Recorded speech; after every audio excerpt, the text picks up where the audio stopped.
Y'all know I'm up here in Western Pennsylvania, really, southern, western Pennsylvania, whatever you want to say. I want to talk for a moment about a video I watched.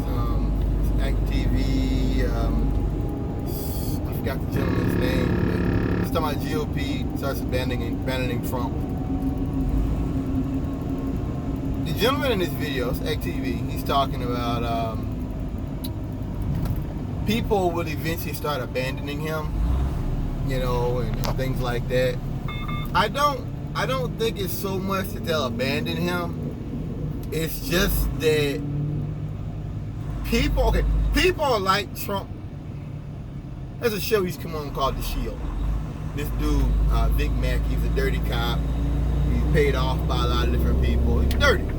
But once he lost his badge, he was no longer useful to anybody as a dirty cop. So he had to, he turned himself into the feds, which is what you would do. That's what Trump is. Trump has played the game. They love him. They love him for the racism. They love him for the nastiness. They love him for all that. But Trump is, how can I say this the right way? He is, it's the right way for you. He's done. I mean, his time is up.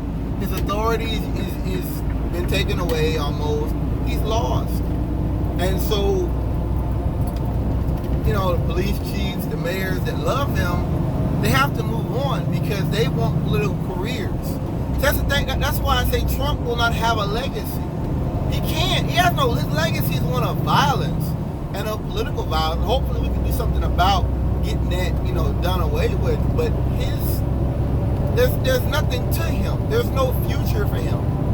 There will never be a future for Trumpism. The future for Trumpism is kind of like the future for people who are Klan today. They are nothing like what the Klan was in the 20s and the 30s. They're not. They don't have to. They don't. Because back then, the Klan was operating within the establishment. That's done. So when you say you're Klan today, even if you're part of a large organization, that just don't mean the same thing with Trumpism. I don't know about, like Republicans turning against him. I don't know. I just think so much that the establishment will not follow him if he decides not to leave the White House or to contest the vote. The establishment, you may see violence. We may see violence. I'm not downplaying the threat of violence. But it's just that the establishment is not going to follow Trump. The generals are saying they won't follow him. And that's the good thing. Also, like I said, the fact is they have careers ahead of them. Trump probably facing prison. Yeah. He probably facing prison now. And I think that they're going to follow him so far. And I think the gentleman on here even talked about Trump's son not wanting to follow. That's what I see too. That's about what I see. That because basically Trump's whole politics have been saying things that they want to hear.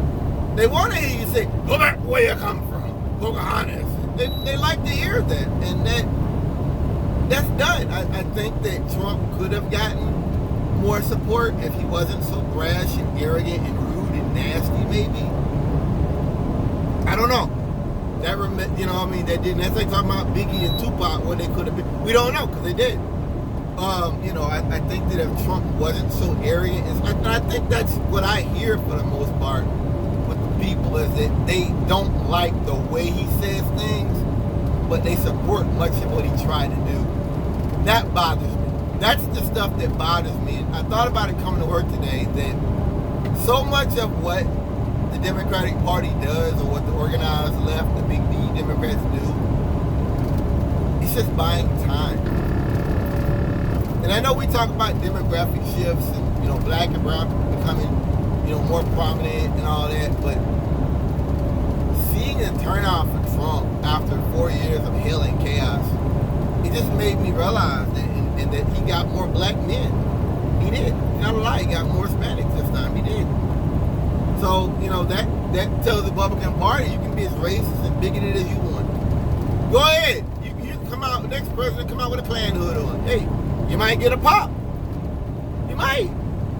You know what I mean? Well, so whether he wins or loses, I just thought of that maybe the demographic shift was wrong. That, same thing after when Bernie dropped out, I had that same thought that maybe we can't expect proletariat. We can't expect people to rise up and want liberation. Maybe that's not what people want. I don't know. But like I said, I feel like the liberals, if we buy time, we'll never have enough people who want to do something about climate change. And I'll come back next week and I'll say something completely different on Say Today. But that's how I feel right now in the aftermath of this 2020 presidential election. That it's just maybe all we're doing is buying time and trying to. It's kind of like the Republican Party is they're holding a person at gunpoint. And the Democratic Party is a negotiator. There's no way to bust in the building and do a breach without getting the victim, the hostage killed.